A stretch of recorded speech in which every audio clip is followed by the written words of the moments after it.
Welcome Level 9s.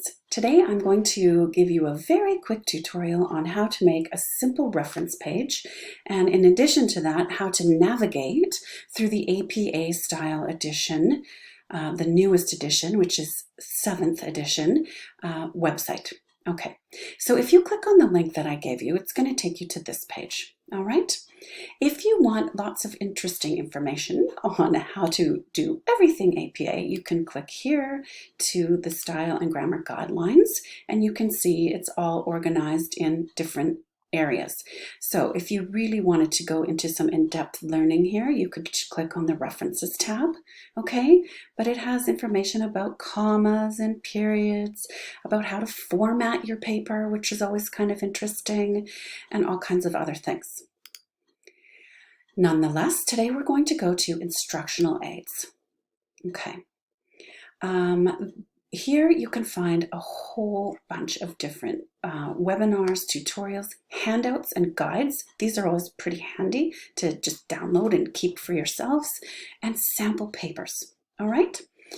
Today I'm going to click on this tutorials and webinars and show you some of the things available to you. Today we're going to look at this one, the basics of APA style. Okay, this has a little bit about everything, but there's tutorials on paper format, in-text citations. It's going to show you references. Look at how many there are in references. Reference elements. Quick guide to the reference list. DOIs, journal article references, newspaper, and web page. Isn't that funny? Those are the 3 sources you need for your paper, right?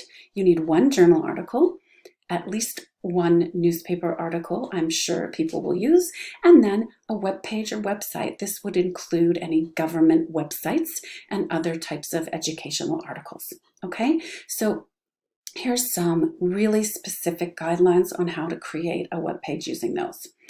If you have the time, there's also a webinar on how to use this 7th edition, but I'm going to show you just a quick version for us, okay? So I'm going to go to this basics of APA style because who knows, maybe there's something I don't know because this is new for me too, the 7th edition. And here you can see you can do tutorials on any parts of the paper, like formatting. I think most of you are going to have let's have a quick look at formatting. Let's see, on the side here it tells us paper format. Okay, let's look at paper format. Page header. Do you need a header? It says yes, you need a page number, but you don't need a running head. In the 6th edition we did, so great, we don't have to worry about that.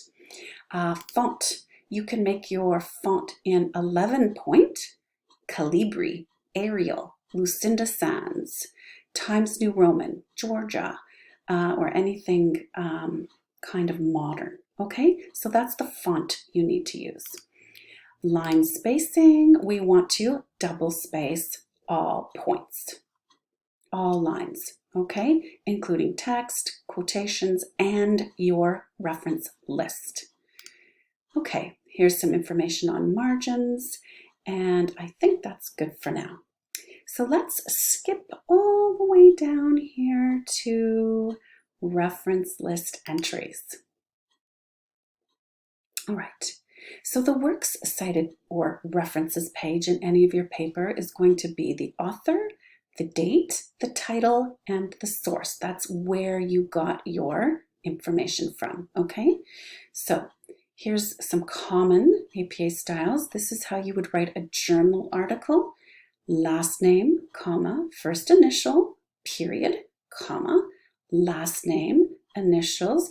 Oh, there's so many last names here. That's because 1, 2, 3, 4 authors were contributed to this journal article, okay? Here's the year in brackets, period. This is the name of the title of the journal article, okay?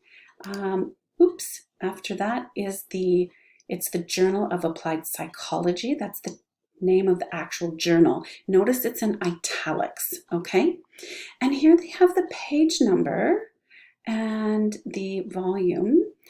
The reason that they have this is because they've probably used a direct quote, okay? Book, we don't need. Edited book title, we're probably not going to use that. A report, you're definitely going to have a report, okay? This is from the World Health Organization. Many of you might use this, so you can format your entry after this one. And then, of course, a web page or website, okay? The National Institute of Mental Health, that's the name of the website. This is the year, the date, the month you accessed it. This is the title of the page that you were looking at. And this is the source, okay? And then it tells you, it repeats again where it's from.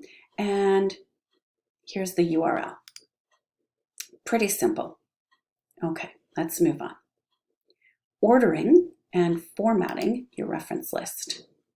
Here, it gives us some guidelines, okay? So it wants you to center and label references in bold on the first line of the page.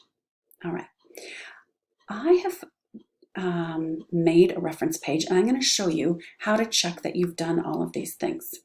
But before I do that, I would like to point out that here they have samples of all the kinds of entries you may have, and they have a downloadable document of a reference list, okay, a sample of it. Now, what I've done is I've already downloaded this for you. I've deleted a few of these sources so it's easier for us to look at, and I'm going to show you some things that I've done to it. Okay, so here I have my reference list. Notice this word references is in the middle, okay, and I've made it bold. All right, but somehow it looks a bit funny compared to the other reference list. So let's go through what it tells me I should do. Place entries in alphabetical order by author. Okay, so I've got B, M, N, O, W. Great, I've done that. And it has special things if you have more than one, mention the author more than once. Then it says format so that each entry has a hanging indent of 0.5 inches. Double space the reference list, including both within and between the references. Oh, shoot. Okay, well, that doesn't look like this. So how am I going to do that? Well, let me show you. If you press Control A and you select all the text here, or I guess I don't need the bottom part, I'll just select this part.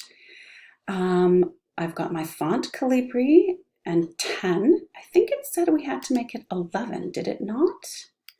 Okay, so there's my font 11. And then I want to right click on here and go to paragraph, okay? Here it says it's talking about indentation, and it has a little special area here where you can choose hanging indent. Okay, let's click on that and see what happens. Oh, much better. You see, now our paper here looks similar to this one where it starts here and goes in. Does ours do that? Yes, out and in. But there's still a difference. This one is double spaced. This one is not. So what does it say I have to do here? Double space the reference list, including both within and between the references. So I have this highlighted again. I go to the side. I can go to paragraph. And line spacing, I'm going to make double. All right. Let's see what happens. Does that look a little bit better? It does. Okay. So that's how you do some of the formatting on the paper. I would like to draw attention to some of these references to show you what they are. You can usually tell by the URL, but this one is one author. This is the name of the article. And in italics is the name of the journal name of the journal where it was found, okay? And then here is the website where I retrieved it. You do not have to write retrieved from anymore, okay? This one we looked at already is a government source. You can see here it's .gov.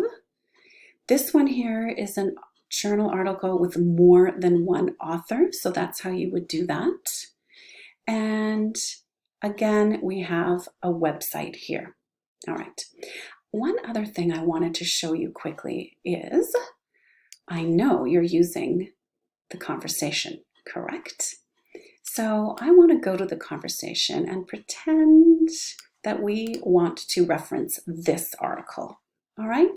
So I need the author who is over here. So I'm just going to Control C.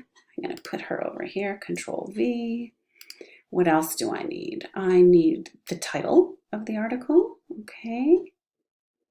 And the date. Might as well get it all while I'm here. Then what happens? What else do I need? Oh, we need to know that it's from the conversation and we need the link to it. So I'm going to Control C that and put that there. Okay, so now I have all the information I need, but whoa, it really does not look like the rest of this paper. So this is how you would do it. I suggest highlight the whole thing, change the font, Calibri, make it 11, okay. Oh shoot, it's not what I wanted. Let's go back here and we're gonna delete that part of her name. We're gonna put a comma, a period, and then we can put the date here, which is 2020 May, period. And then we can move this title up here. We can delete this. And then we need to write the conversation. All right, but this needs to be in italics. And oh my goodness, again, this font went a little bit crazy. So we're going to change it back to R10. We're going to make sure it's all in black and bold, not bold. We don't want any of this in bold, so let's take away the bold. And then remember how we did our hanging indent? We're just gonna do this, right click, paragraph, single, oh sorry, yeah, that's fine. Actually, we wanted it double, did we not? And hanging. All right, let's see if that entry looks good. It does. Oh, it keeps going away because we have the URL there, but we want to make it go back to that. Okay, and there we have our last entry. So now that everybody knows how to make a reference page, I want you to get to work and we will figure out how to do the next thing tomorrow. All right, see you later.